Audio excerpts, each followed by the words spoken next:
Hola, hola, sean ustedes bienvenidos a este módulo número 5 del curso de Finanzas para No Financieros. Y en este módulo vamos a hablar acerca de todo lo que tiene que ver con el presupuesto. Ya de alguna manera hemos venido construyendo los conceptos en los módulos anteriores y tenemos ahora las herramientas listas, completas para abordar esta fase tan importante como es el presupuesto. Recordemos que esto es como las matemáticas financieras, como los estados financieros, no es un producto como tal. Realmente el presupuesto es una herramienta que nos ayuda a realizar la gestión de nuestras organizaciones. Con el presupuesto gestionamos los proyectos, movemos la empresa, la administramos, hacemos el cumplimiento de nuestro plan estratégico y la acercamos, por supuesto, siempre a un nivel superior. De eso se trata el presupuesto. Vamos a entenderlo un poco más con detalle. Vamos a partir del presupuesto personal, del presupuesto de las finanzas personales, para poder entender cómo funciona esa misma lógica en el presupuesto empresarial, cuáles son las fases de la presupuestación, los tipos de presupuesto, cómo se elabora, cómo se entrega y todo este contexto del día a día del presupuesto. Vamos entonces a entrar en materia.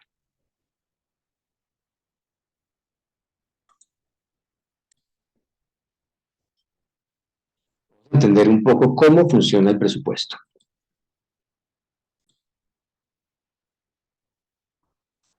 Imaginar que acabas de recibir dos noticias.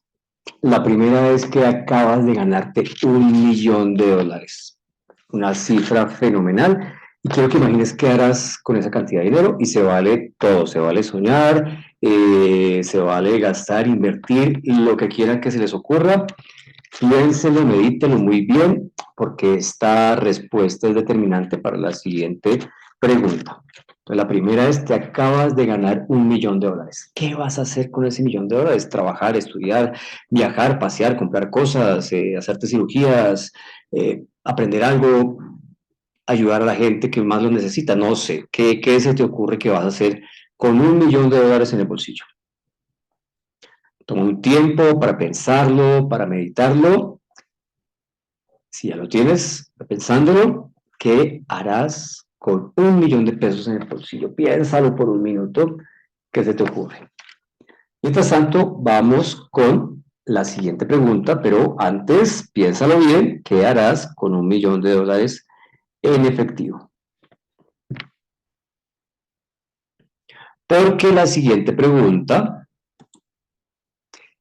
o más bien la siguiente noticia, es que si te ganaste $1.000.000, pero te acaban de decir que te queda un año o menos de vida. Lo siento, pero así son las noticias trágicas. Entonces, quiero saber si lo que has pensado hacer con ese dinero, ahora que te dicen que tienes menos de un año de vida, cambia o sigues pensando lo mismo. ¿Sigues pensando en gastar, en derrochar, en viajar, en comprar, en vivir la vida loca? ¿O vas a pensar en este corto año hacer las cosas bien? ¿Pensarás de pronto en el futuro, en el mañana, en las personas que te sobreviven? Reflexiónalo, porque eso tiene mucho que ver con el valor del dinero en el tiempo, que lo vimos con mucho detalle desde el punto de vista técnico de las matemáticas financieras en nuestro módulo anterior.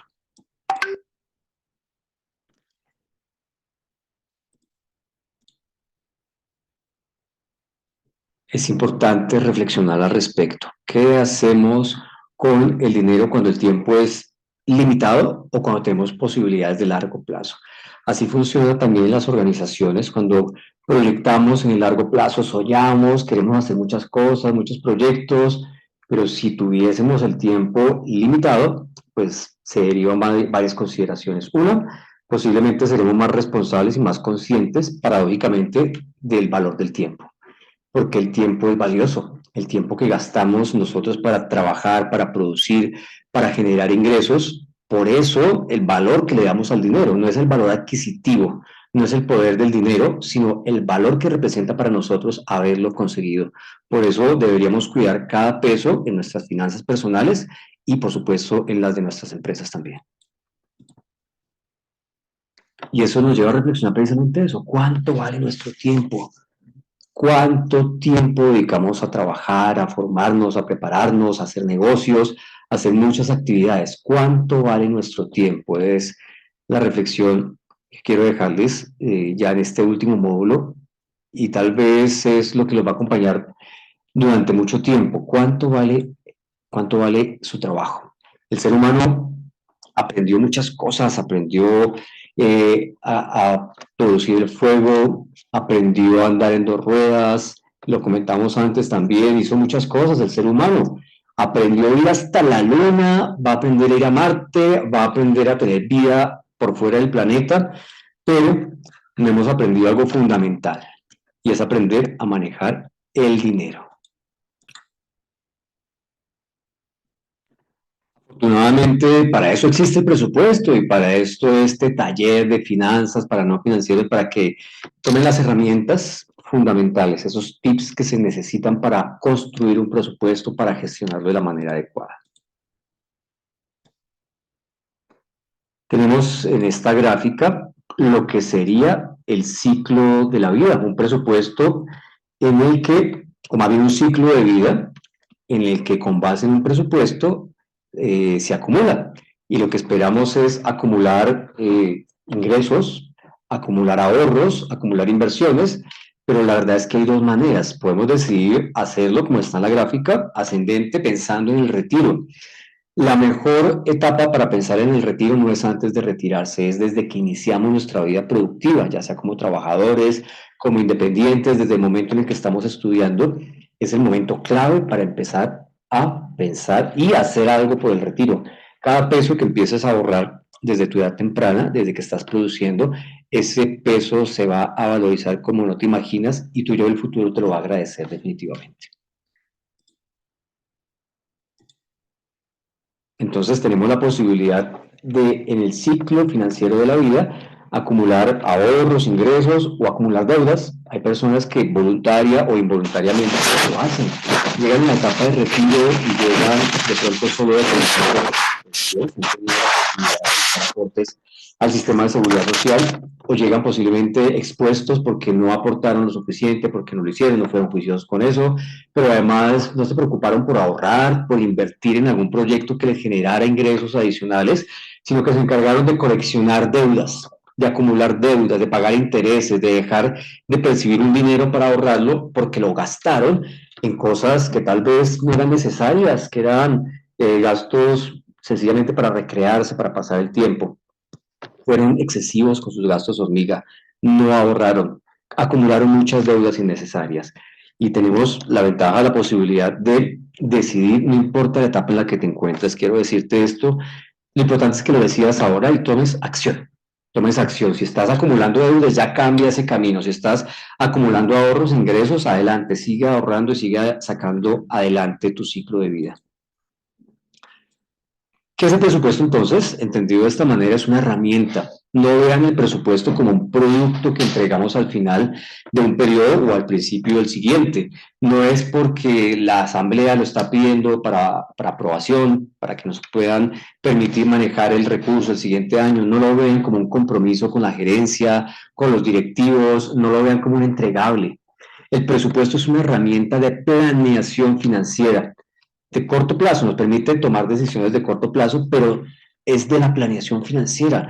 Vean, planeamos todo, planeamos las vacaciones, planeamos los paseos, planeamos muchas cosas de nuestras vidas personales.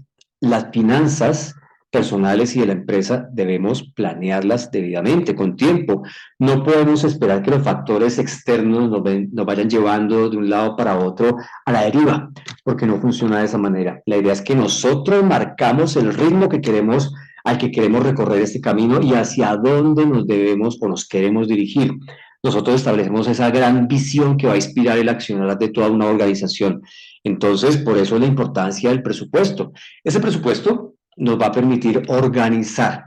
Es clave esa función de organización que tiene el presupuesto, porque vamos a dejar de llevar todo como vaya llegando, como vaya cayendo. No, vamos a ponerle un orden porque se trata de posiblemente lo más importante en nuestra empresa, nuestras finanzas. Hay algunas ventajas evidentes de llevar un presupuesto. Nos permite liberar flujo de caja, reparar el scoring, ahorrar, invertir, superar conflictos, salir de deuda, mejorar la salud financiera. Estas son ventajas de llevar un presupuesto a título personal, a título de finanzas personales. ¿Mejora el flujo de caja? Sí, porque muchas veces lo que sucede es que hay unos gastos indiscriminados y al final del mes las personas están diciendo, no, pero es que no me quedó nada en la quincena, en la mensualidad no me quedó nada, se me gastó todo, y empiezan a jinetear y a abrir un hueco para tapar otro, el avance por aquí, el préstamo con el amigo, el gota a gota, el pagadiario, y eso es el acabose total. Es lo peor que pueden hacer. Si llevan un presupuesto, pues saben hasta qué punto se pueden endeudar. Saben cuál es ese rubro para los gastos hormiga, ese rubro de emergencia, ese rubro de gastos fijos, de gastos variables y por supuesto un rubro que debe ser respetado como una deuda con un tercero porque es suyo del futuro y es el ahorro, ese es fundamental. Cuando llevamos un presupuesto, si de pronto tenemos unas calificaciones no tan buenas en las centrales de riesgo, esto nos va a permitir irlo solucionando porque vamos a programar los pagos que vamos a realizar, por supuesto, de manera oportuna si aún tenemos obligaciones vigentes. La posibilidad de ahorrar es tácita, es uno de los resultados explícitos que tiene el presupuesto. Nos permite determinar qué porcentaje de nuestro ingreso va destinado específicamente al ahorro y dentro del ahorro podemos decidir en qué invertir. Esto aplica también para las empresas. Las empresas, dentro de su utilidad, deben tener unas partidas, unas subcuentas que le permitan realizar inversiones y capitalizar esos dineros que se van generando, reinvertir incluso en el mismo negocio.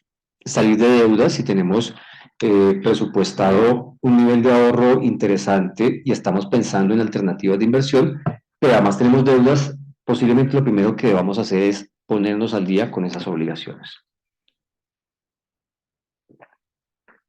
De esta manera, el presupuesto nos va a permitir mejorar la salud financiera de nuestras finanzas personales y nos va a permitir en nuestra empresa planear el futuro, no ir por ahí a la deriva, sino que seamos nosotros realmente los capitanes de ese barco que lleva todos los recursos para cumplir adelante, para sacar adelante los proyectos. Ya las vimos, las ventajas de llevar un presupuesto y vamos a ver cómo se diagnostica el presupuesto. ¿Qué es eso de diagnosticar el presupuesto? Pues tenemos que, antes de empezar a llevar un presupuesto, tenemos que identificar cómo estamos. Es como cuando vamos al médico y queremos que nos haga una cirugía, porque nos dolió algo, pero pues caramba, el profesional de la salud tiene que primero evaluar cómo está su salud, si está bien o mal o regular, o es una percepción suya, o realmente tiene alguna dolencia o alguna urgencia que amerite intervenirlo de manera inmediata.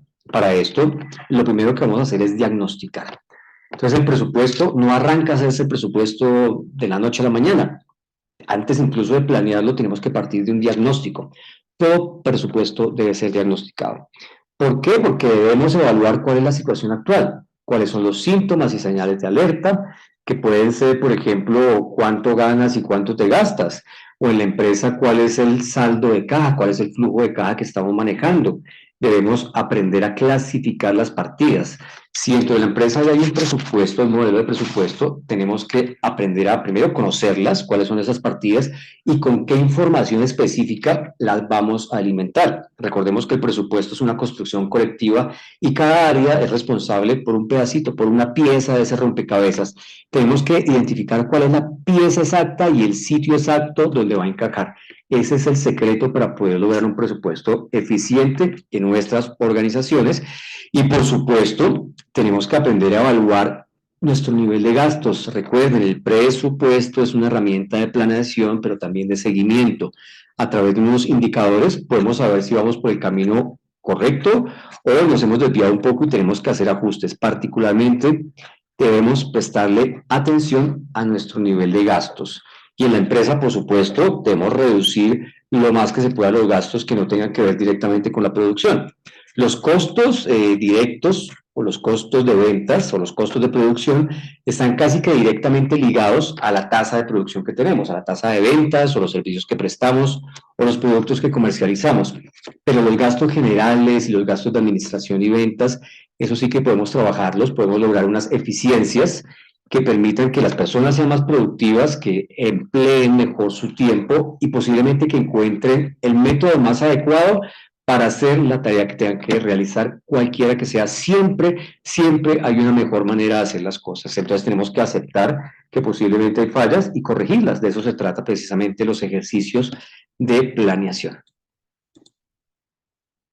Los indicadores que vamos a tener en cuenta, estos aplican para el presupuesto personal, son los gastos fijos, los variables, los imprevistos, los gastos hormiga y el ahorro. Entonces, la idea es que los gastos fijos, lo primero que tienen que hacer es tomar todos los extractos, todos los recibos, todo lo que anotan de lo que gastan permanentemente y empezar a hacer el inventario, tal cual como hacemos cuando recaudamos los soportes para las transacciones que hacemos en la empresa. Tenemos que entregar los soportes debidamente diligenciados, con todos los anexos que se requieran, porque hay que tener esa prueba siempre a la mano. Entonces, los gastos fijos. ¿Qué son los gastos fijos? Son esos que mes a mes, periodo tras periodo, se presentan. Todos los meses tenemos que pagar alimentación, transporte, pagar la cuota de la casa o del carro, o la matrícula, o la pensión del colegio o de la universidad de nuestros familiares. Esos gastos son fijos, por eso es su nombre. Y la idea es que no sobrepasen el 60%. Si llegan a sobrepasar ese 60%, tenemos problemas. Pero el asunto es que como son unas variables externas, debemos darle un tratamiento particular. Ya tendríamos que entrar a negociar las tasas con los bancos, ver si se puede reorganizar de alguna manera las deudas, hacer abonos a capital, pensar de pronto en ventas de cartera. Hay diferentes alternativas para ese rubro. En cuanto a los gastos variables, estos difieren de los anteriores porque no es porque cambien, sino porque no se presentan mensualmente, se presentan esporádicamente, cada 3 meses, cada 6 meses, cada año, y la idea es que esto los podamos relacionar directamente con los ingresos que también tienen esa frecuencia aleatoria. Por ejemplo, primas, comisiones, bonificaciones, todo lo extra que recibamos, pues podríamos cubrir esos gastos extra que no están originalmente planteados. Pero entre estos dos rubros, de los gastos fijos y los gastos variables, deberíamos estar cubriendo cerca del 80% del presupuesto. Esto es la mayoría de los gastos y aquí posiblemente estarán pensando algunos de ustedes, caramba, y entonces ¿en qué me estoy gastando yo la plata? Eso por ahí pasó hace rato de cuenta con mis gastos que no son necesarios. Se conocen casos de personas que tienen gastos suntuosos, innecesarios o gastos hormigas, si los quieren llamar así, que superan el 50%. Y es ahí donde empiezan las dificultades porque si debería tener un límite del 80% los gastos generales, fijos y variables, como teniendo gastos de más del 50% en cosas que no son necesarias va a cumplir con las obligaciones. Y es ahí precisamente donde inician los problemas. Esos gastos hormiga hay que llevarlos cada vez más a su límite inferior, cada vez que se vayan reduciendo, se vayan reduciendo.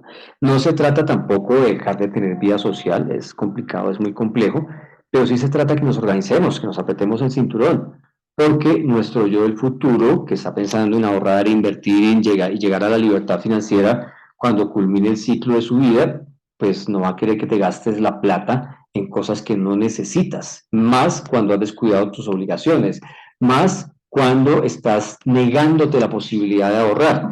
En esta configuración que proponimos, de unos gastos hormiga del 5%, unos imprevistos del 5%, unos gastos fijos del 60% y variables del 20%, recomendamos por lo menos un 10% del ahorro.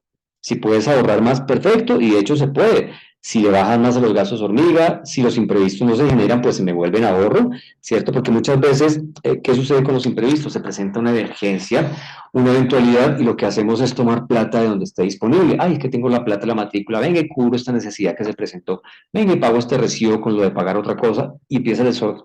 Entonces, la clave está en que tengamos orden en nuestras finanzas. Este presupuesto tiene que llevarnos al orden, una situación de orden, y que el presupuesto no sea solamente el resultado, sino la herramienta de planeación financiera para hacerle seguimiento a nuestros gastos, ver qué podemos reducir y, por supuesto, a como de lugar, incrementar siempre el ahorro. Esa debe ser como la premisa de nuestro presupuesto.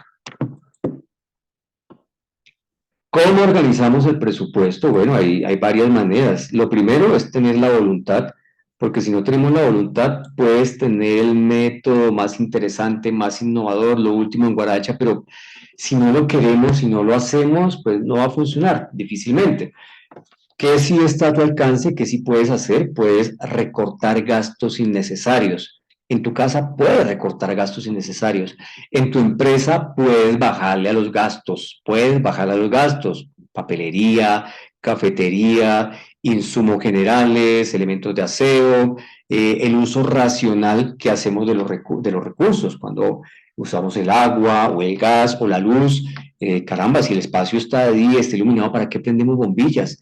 ¿Para qué dejamos bombillas encendidas cuando salimos de la oficina? Apaguen los computadores cuando salgan. Esas son unas prácticas muy sencillas que además de ahorrarnos gastos, son realmente amigables con el planeta y de alguna manera estaremos aportando a la mitigación del cambio climático, a que podamos compensar de alguna manera la huella de carbono que ya generamos por el solo hecho de existir, de producir, de estar trabajando, movilizándonos y contaminando, porque todos contaminamos. Lo que tenemos que hacer es acciones contundentes. Y eso, pues, tiene un doble beneficio. Tiene un beneficio sostenible, un beneficio con el ambiente y tiene un beneficio económico, porque reducimos sí o sí los gastos. Tenemos que aumentar la capacidad del ahorro. Si logran la primera, automáticamente van ganando puntos para la segunda. Si recortamos los gastos, vamos a liberar un cupo para poder ahorrar, pero además de eso tenemos que ponernos esa obligación. Piensen nuevamente en que el ahorro es una deuda con el yo del futuro y esa deuda tiene que cumplirse. Si se comprometieron con el 10% mensual, que sea efectivo. Ahora bien, es que tengo dificultad porque veo la plata y me da tentación, entonces ábrase algún producto de inversión o de ahorro que le debite automáticamente de su cuenta ese 5, ese 10, ese 7%, de modo que usted esté tranquilo, no va a tener la tentación, no se preocupe, autorice un débito automático para un producto de ahorro o de inversión que se lo descuenten por la derecha, de modo que no tenga esa tentación, la plata disponible para gastársela en lo que no necesita. Y también debemos organizar nuestro presupuesto planeando las deudas, cómo vamos a salir de las deudas. Las deudas parten de una manera, nacen, salen a la vida de una manera con los plazos de 10, 15, 5, 3, 4 años, pero no tienen por qué terminar así. De hecho, si logramos que terminen antes, estamos teniendo la posibilidad de ahorrarnos una cantidad de dinero importante en intereses. Y de eso se trata, que planeemos la amortización de las deudas. Ya vimos, cuando estábamos hablando de matemáticas financieras en uno de los módulos anteriores, cómo construir una tabla de amortización. Ustedes ven al principio cómo la mayor parte de lo que pagan de la cuota se va para intereses. Casi nada del capital por allá, después de la mitad de las cuotas empieza a cambiar la balanza y empieza a aumentar el abono a capital y a reducirse el gasto de intereses. Pero como sea, a mayor plazo, en un plazo de 180 meses, ustedes prácticamente pagan el doble en intereses de lo que habían financiado. Es decir, están pagando 3 veces el producto de crédito. Eso es complicado en un producto de 15 años y ustedes saquen las proporciones, cuánto paga 10, cuánto paga 5, cuánto paga 20.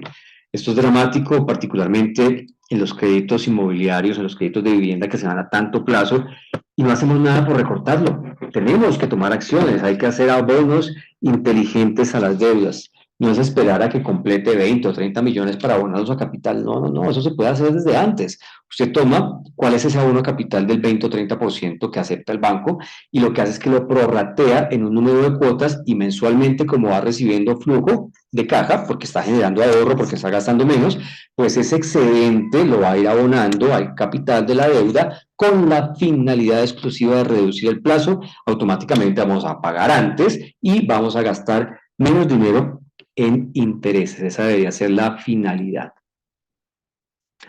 Vamos a ver las fases del presupuesto en nuestras empresas. Voy a plantear este acrónimo de la palabra poder, porque el presupuesto te va a dar poder para mejorar tus finanzas en tu familia y en tu empresa. Entonces, poder. ¿El presupuesto qué es? Poder, te da poder. Y el desarrollo de este acrónimo, pues, indica cuáles son las fases del presupuesto. La P de planeación, la O de organización, la D de diseño y elaboración, E de ejecución y la R de la retroalimentación y control. Es importante que nuestro presupuesto tenga retroalimentación y control. Estas son las fases que vamos a revisar ahora mismo. La primera, la fase de planeación. Esta fase es la inicial, todo arranca después del diagnóstico con la planeación. Antes de diseñar o elaborar el presupuesto, debemos determinar y analizar las estrategias que son viables, cuáles son los objetivos, cuál es esa línea que ha trazado la alta dirección, y esto implica definir también con qué herramientas vamos a contar. Posiblemente sea necesario adquirir algún software para manejar o alguna aplicación para manejar el presupuesto, porque pueda que se requiera también profesionales especializados o equipos externos para que nos puedan asesorar en esta tarea. Es fundamental ese punto de partida, es como qué tenemos y qué necesitamos para abordar el ejercicio del presupuesto. La organización. Aquí iniciamos después del inventario, de la planeación, saber qué tenemos, y hay que poner un doliente, un líder de presupuesto, una persona que se encargue de articular los diferentes equipos, las diferentes áreas, la información que entregan, la que se transmite, la que se recibe, los soportes, todo el liderazgo del presupuesto tiene que estar en cabeza de un responsable. En esta etapa se plantean cuáles son las expectativas de la organización, qué es lo que está esperando la empresa, qué está esperando la alta dirección y qué puede esperar también todos y cada uno de los miembros de la empresa respecto a este presupuesto. Al final el presupuesto se incrementó en un tanto por ciento, oh caramba, el presupuesto para tal área se redujo porque no dieron resultados, o vamos a invertir un poco más en investigación y desarrollo, nos apretamos todos el cinturón y nace una nueva área, no sé. Hay diferentes alternativas que se deriven de esas expectativas que se crean en torno al presupuesto. Cuando vamos a la parte del diseño y la elaboración, ya empezamos a tener la aprobación de cada uno de los planes que presentan las áreas. La gerencia, la alta dirección, toma la decisión de aprobar o no, o postergar cuál es ese presupuesto que cada quien ha planteado. De pronto, por el lado de ventas, consideran que hay que incrementar la fuerza de ventas para que se venda un poco más. Tal vez la parte financiera o la parte de gestión humana dirá que eso nos va a incrementar los costos de personal y que no tendría sentido incrementar los gastos en ese orden de ideas.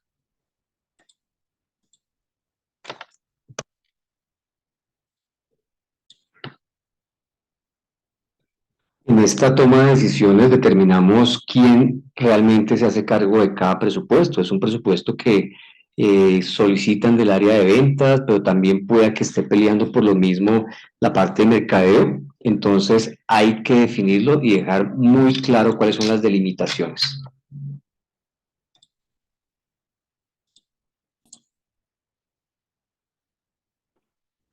La importancia del diseño y elaboración. El diseño tiene que responder realmente a las necesidades de la empresa. No puede ser un presupuesto que traigamos importado de otra organización, porque no va a funcionar, sencillamente no va a funcionar. Ese presupuesto le funcionó a esa otra empresa, pero nada garantiza que funcione tal cual en la nuestra, y que por supuesto para elaborarlo pues debe contarse con el concurso de los actores de nuestra empresa y con nuestros recursos, y cada quien pues sabe la limitante que pueda tener con sus recursos.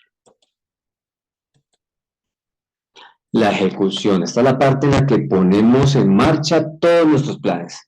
En esta fase, el líder del presupuesto se encarga de integrar toda la información que ha recibido de cada una de las áreas, y, por supuesto, tendrá que comunicarse con quien corresponda para solicitar la información que de pronto no esté completa o esté errada, y es ahí realmente donde radica la complejidad desde el punto de vista de las relaciones interpersonales en cuanto al manejo del presupuesto, porque empiezan los roces, las dificultades, y la verdad es que en la medida en que la información fluya como debe fluir, que cumpla los estándares, que se cumpla con los requerimientos, pues nada tendría que salirse de control. Pero si de pronto la información va incompleta, no va bien diligenciada, no se tomaron los espacios que se han recomendado, porque la idea es que antes de que se ejecute, pues se tome la información, se dé una instrucción de cómo diligenciar la información. Pero si hay errores, pues esto va sencillamente a retrasar la tarea de ejecución presupuestal de todas las áreas. La mejor metodología es, por supuesto, hacerle seguimiento a la ejecución mientras se utiliza algún software, alguna aplicación que permita hacer estas tareas con mayor diligencia. Y al final tenemos como cierre de este ciclo del poder del presupuesto la retroalimentación. No puede haber un presupuesto que no tenga retroalimentación. Debe permitirnos identificar cuáles son las posibles fallas en las que se haya afectado la ejecución presupuestal para, por supuesto, corregirlas, si es posible dentro de la vigencia o por lo menos para evitar replicar los errores en la siguiente anualidad. Cuando hablamos de proyectos, por ejemplo, de construcción, se debe evaluar el avance de las obras. Esto hay que evaluarlo para estimar el cumplimiento de metas y los requerimientos que se han presupuestado. Al final, se produce un informe en el que se cuentan los resultados y se evalúa, por supuesto, el cumplimiento de los indicadores. Esos indicadores que planteábamos en finanzas personales, en el presupuesto de la empresa también debe tener unos indicadores que nos permita tener una interpretación acerca del desempeño de la empresa en materia financiera. Los tipos de presupuesto pueden ser varios. Tantos tipos de presupuesto como tipos de organizaciones. Según su flexibilidad pueden ser rígidos, flexibles, estáticos, variables. Según el periodo, por defecto, el periodo de presupuesto es de un año, ¿cierto? Pero podríamos ver un presupuesto que como tarea presupuestal trascienda en el tiempo, como equipo que diligencia y que lleva a cabo las tareas del presupuesto. Según su aplicabilidad, podemos tener presupuesto maestro, los presupuestos operativos que corresponden al de ventas, el de producción, el de mano de obra, el de administrativos, un presupuesto específico para la parte financiera, donde se registren ingresos, egresos, todo el flujo de caja y de tesorería. Si corresponde al sector público o privado, también puede ser otra clasificación. Si es el principal o son los auxiliares, si corresponde a la alimentación del estado de resultados o el de situación financiera. Y ya llegamos a los consejos finales. El más importante es planear las finanzas. Recuerden que el presupuesto es una herramienta de planeación financiera y debe ser usada como tal, para sacarle provecho, para maximizar nuestros resultados, para hacer más fácil, más eficiente y más efectivo el trabajo. Debemos, así como cuidamos nuestros ingresos, debemos también cuidar los gastos y también ayudar a la empresa a reducir costos y reducir gastos a como de lugar. Siempre recuerden el manejo de los recursos que son limitados y debemos optimizarlos. Debemos, a como de lugar también, minimizar, ojalá eliminar esos gastos que sean necesarios. Si no es necesario, no se endeudan. La deuda no es que sea mala. La deuda puede ser incluso parte de un apalancamiento financiero, pero si no es necesario, ¿para qué van a adquirir una deuda? Y sobre todo, ¿para qué van a adquirir una deuda que de pronto no puedan pagar y que les pueda llegar a generar dificultades a futuro? Entonces, lo mejor es que no se endeuden si no es necesario, porque debemos cuidar nuestro perfil crediticio.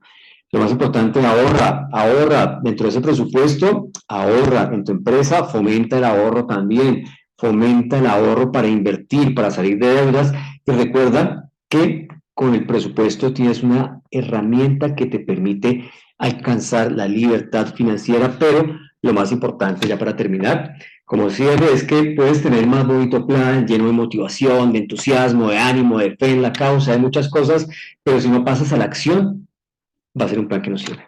Un plan que no va acompañado de acción no nos sirve. En cambio, sí te invito a que planees tu futuro, planea tus finanzas y toma acción. Y nos vemos en una próxima ocasión. Muchas gracias a todos.